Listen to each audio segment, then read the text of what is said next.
stopping, homie, regardless. But I ain't stopping, no, I ain't stopping. I'm just getting started. Let's go. My skin is pale, but I'm a black sheep. Riding through the city, Satan in the backseat. Hey yo, that's me, I run it like a track meet. A rap fiend, I set the bar high like an athlete. Step in the booth and Zach gon' drop that 808. Cause the vibe is dope and the beat is cracking, now it's getting laced. I'm sharp as a razor blade, I can blow your mind like JFK. I do what I want, you ain't gonna box me. Everybody, I'm Danny D'Lo, and this is Danny D'Lo Biker TV. In this episode, I want to go over a couple of things that I saw on Insane Throttle Biker News. First of all, much love and respect to the jarheads for having to go through this whole situation for so long. Those of you that don't know, it was a couple of years ago, I think. There was some scumbag, he was driving, I think he might have been messed up or something, drunk or high or something, and he ran over a whole pack of guys in a motorcycle club called Jarheads, and he killed 7 of them, man. And you know, that stuff like hits home to me, man, because you know that could happen to any of us, you know. And here we are 3 years later, 2.5, 3 years later, they're still trying to figure out what they're gonna do with this guy. Like, really, for real? It wouldn't have taken that long to figure out what to do with me. So what's the hold up, bro? So anyway, I want to talk about a few things, but first I want to play my bro, my homie, my crime partner, Hollywood. I want to play a clip from his show so you guys can kind of get an idea of what I'm talking about. And then I'm just gonna give y'all like a little bit of my insight on it. I could be wrong, but me being in the system for way more than half my life, since I was like 10, 11 years old, I've been in the system. I kind of know how the system plays everything, you know, and how things work in the system and how messed up the system is. So let's play that clip, and then I'm gonna give y'all my 2 cents right after this. 7 people with the Jarheads is getting underway, and I am upset about that. Wait till you see what the judge is not allowing. And then we go over to Utah for a real funny one. But let's get going with this story about the New Hampshire 7. To begin today in the trial of Vladimir Zhukovsky. The Massachusetts truck driver is accused of causing a crash in Randolph that killed 7 motorcyclists more than 3 years ago. WMUR's Amy Covino is in the studio with a closer look at this high-profile case. Amy. Sean, here they are. These are the 7 people who were killed in one of the deadliest crashes in state history. The trial was expected to get underway 18 months after that June 2019 crash. And after several delays, it is finally moving forward today. 26-year-old Vladimir Zhukovsky has pleaded not guilty to charges of negligent homicide, manslaughter, driving under the influence, and reckless conduct. He also waived his right to a speedy trial in connection to a devastating crash 3 years ago in Randolph. Zhukovsky appeared in court last week for the final pretrial hearing. Prosecutors asked the judge to only have 16 jurors rather than 18 because of the potential difficulty of selecting a jury given the high-profile nature of this case. The defense objected, calling it speculation, and the judge agreed, ruling they would aim to seat 18 jurors and adjust if they have to later. The prosecution witness list contains 104 people. Granite Staters make up 62 of those witnesses. Others are from Vermont, Maine, Pennsylvania, and Kentucky. In pretrial motions, Zhukovsky's defense team successfully argued to keep jurors from hearing testimony about alleged erratic driving earlier on the day of the crash. And jurors will not hear about a conversation Zhukovsky allegedly had with a corrections officer in which he allegedly stated he consumed 10 bags of heroin daily. But evidence about the types and levels of drugs found in Zhukovsky's blood after the crash will be admitted. Jurors will view the crash scene July 25th. The trial set to begin July 26th and is expected to last. So before I even get into it, I just want to say, Hollywood, your show has come along so good. You revamped your set. You got the green screen in the back. You doing your thing, and looks really good, bro. Much props to you, man. I'm loving the new platform you got going on. So now that we watch that clip, we know what I'm talking about a little more. Here's the thing about the system that a lot of people don't understand. So I know a lot of you are upset and mad that they won't put this dude's confession to a CO in play as far as his jury trial. Here's the thing with me, and I know this because I've seen it so much. In America, you can get away with murder as long as you are high or drunk and can try to prove that you got a drug habit or a drinking problem. It's a messed up system we have. The system is so messed up. It's sad, man. It's truly sad. But that being said, for me, I'm kind of glad that they're not admitting that into evidence, only because it'll make it a lot harder for him to get out of doing time. See, me personally, I want to see this scumbag do the rest of his life in jail, if that. You know what I mean? But the chances of that happening, unfortunately, are real slim because of our system and how they just play it. They don't care. See, here's the thing about the system, man, the judicial system. They don't care about justice. It's never, ever about justice. It's about money, and it's about a conviction rate. And the conviction rate equals up to more money. That's what it's all about for them. That's what it's all about in the grand scheme of things. So that being said, me personally, I'm glad to see that they're not admitting that into evidence, because after he gets found guilty, which I can't even believe this is going to trial. I got to be honest with you. It's nerve-wracking that a lawyer would even take this case and allow anybody to plead not guilty after you ran over I don't know how many bikers and literally killed 7 people. Bro, there shouldn't be no rights. You killed 7 people, man. You can say not guilty all you want, but you're as guilty could ever be. Now it's just about figuring out how much time you should get. And that's the problem that we have in our system. If you kill one person or multiple people, there shouldn't be, well, let's figure out what kind of time we're going to give them. Are you serious? Give them all the time in the world, for life, forever. You took 7 lives away that day. Screw you, man. You should be dead too.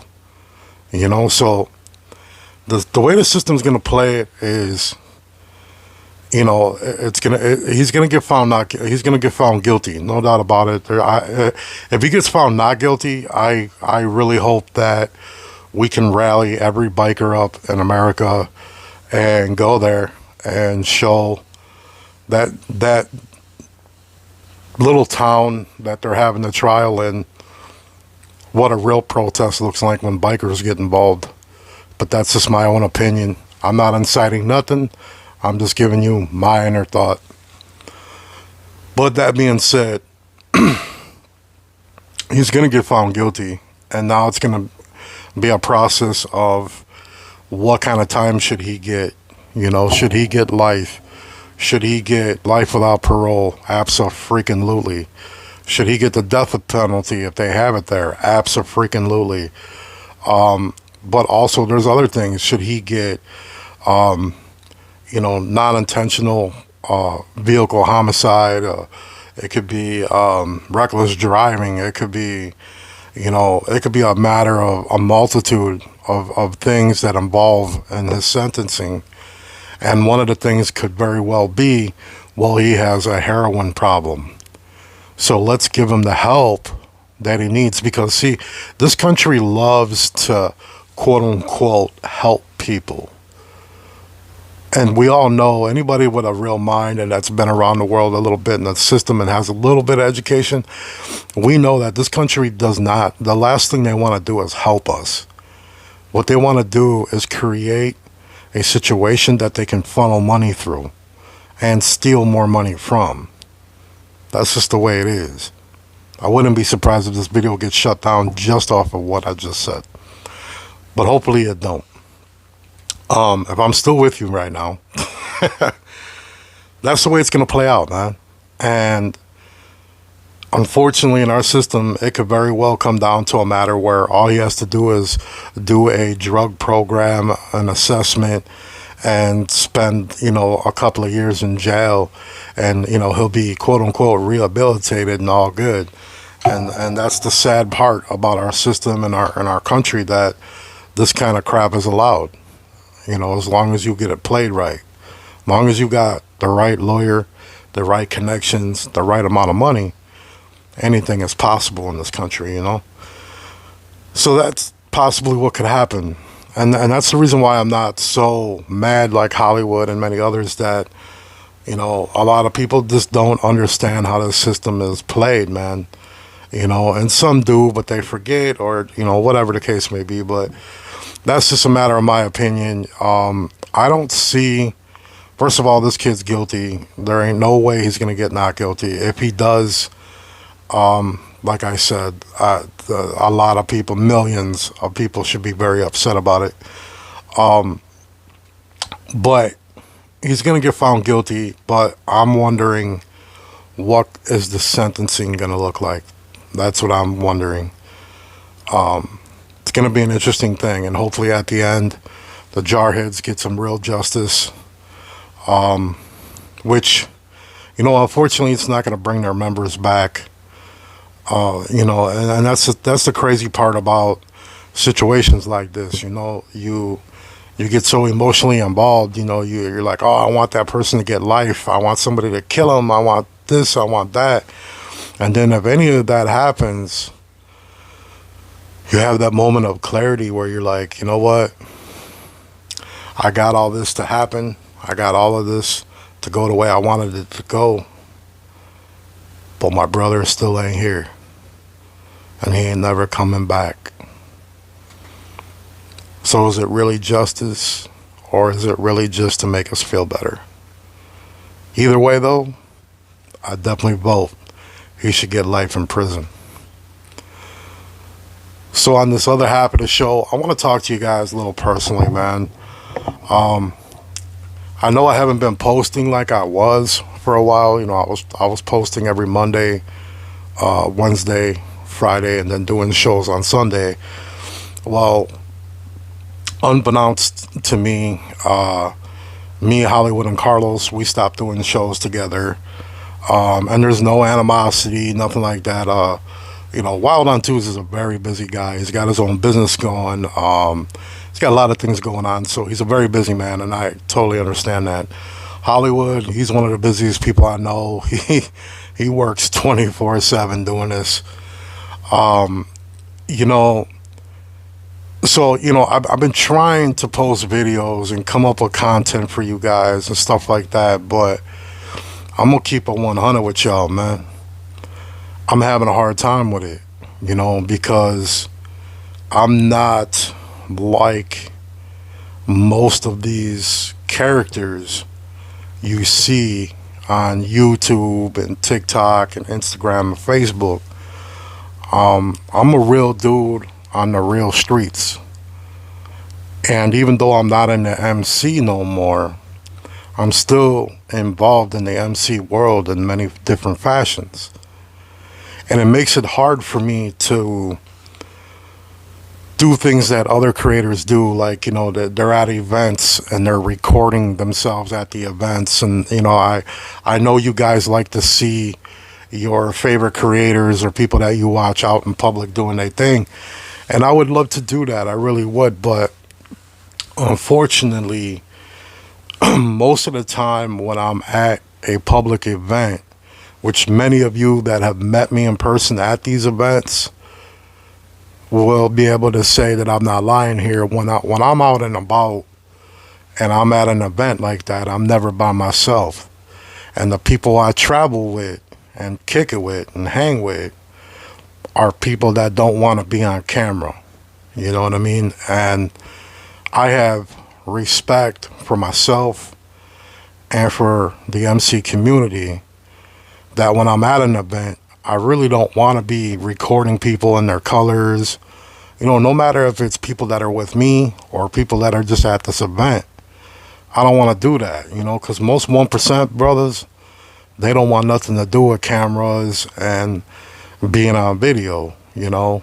And you got some yahoo walking around this event and y'all are kicking it in your corner and this guy walks past, he's pointing the camera toward y'all.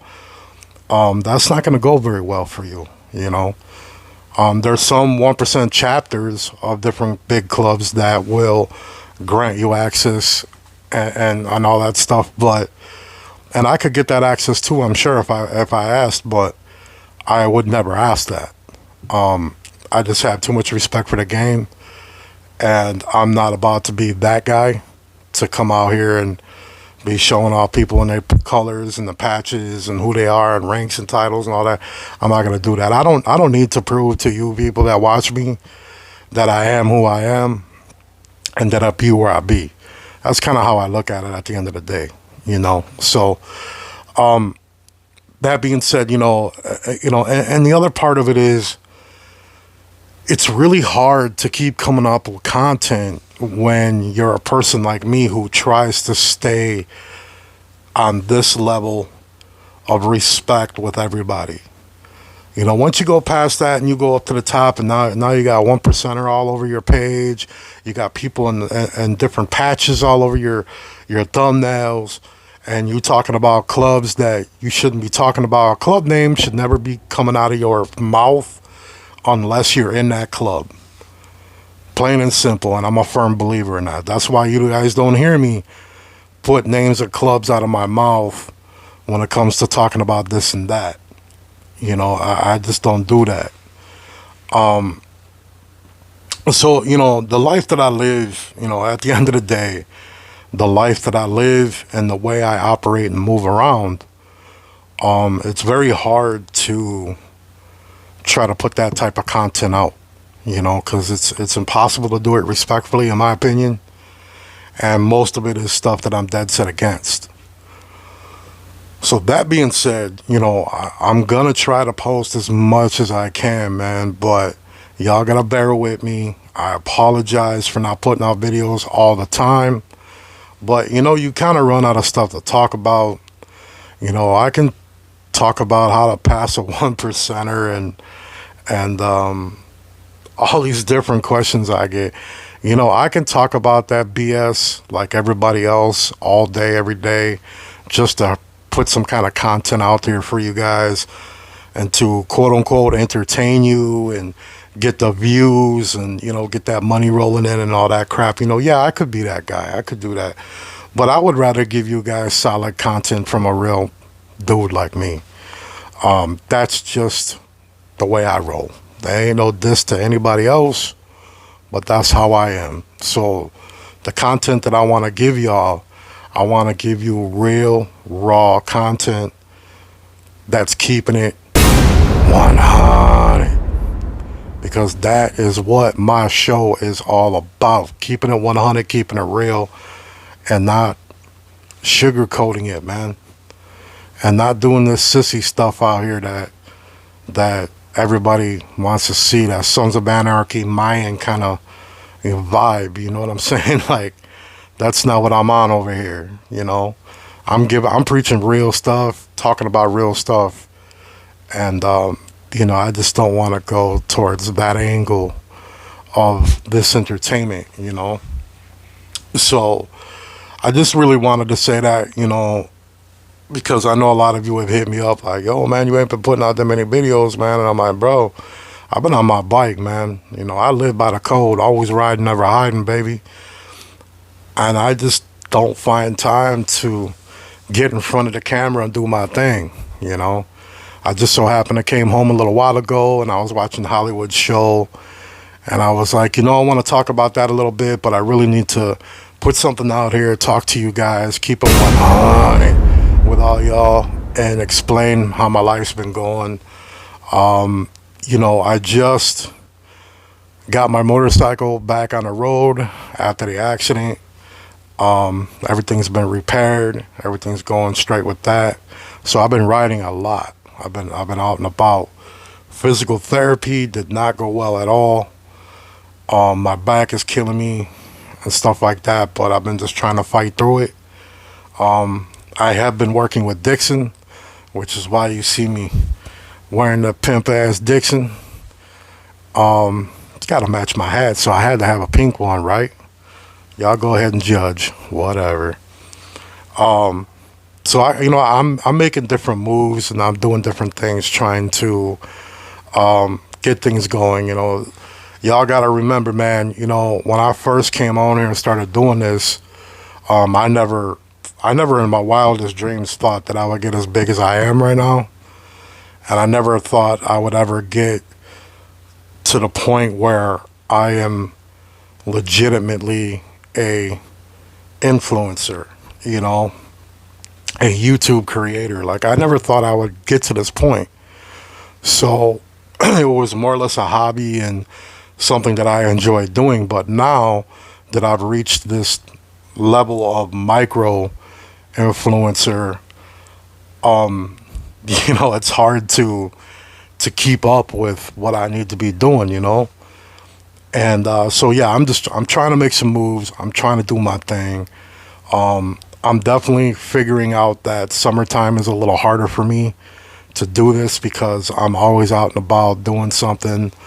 So it's really hard. I got to try to bring my cameras with and get things popping and, get something going for you guys. And I'm going to try my best to get you guys some good content, me out and about or whatever. But more or less, I just want to bring you guys content that's going to be real and 100, and sometimes that's not going to be every week, So I'm working on going live pretty soon. So be on the lookout for that. I'll be advertising that real soon on my community tab. I'm definitely going to try to go live, at least once a week and do like a Q&A with you guys and just kick back, chill, talk a little shit with y'all, man, and just relax, man, and kick it. So I'm working on that. I have gotten my merch store all ready to go. I will tag below in the comments. I will pin my merch store link. You can head over there, get yourself a Danny D-Lo Biker TV t-shirt. My Keeping It 100 shirts are exclusive. So I have to basically order my custom shirts that I have for myself. I have to order them from a company. They send them to me and then I send those out. So every month I'm going to try to do an exclusive t-shirt for everyone and stuff like that. I'm going to work on a website so that way there I can just order shirts, have them here ready to be sent out to you guys when you order, so it's not taking so long. So I'm just working on a lot of things. Like I said, I never thought in my wildest dreams that I would end up right here in front of y'all doing my thing the way I've been doing it professionally. So and that's much thanks, big thanks to Hollywood, and yes, Black Dragon as well. Hollywood is the one that put me on. Black Dragon put me on a show. I got along with both of them. I was doing the round table thing, and that kind of fell through. I was a little tired of doing that flavor. It really wasn't my flavor, so I bounced from that, and and then we're doing the show with Wild on Twos, and that was so wishy-washy. It was like, okay, let's push that off. So I'm gonna work on giving you guys like a weekly show. I'm gonna try to do something cool, something a little different, more or less of a podcast vibe. Have special guests on, talk a little stuff, and have a good time. So I'm working on a lot of things, and I'm trying to do my thing. So bear with me, but I promise y'all never gonna be disappointed. And I'll talk to y'all on the next episode. All right, I'll holla at y'all. Until the next episode, keep it real and keep it 100. I'll holla at y'all, man. Peace.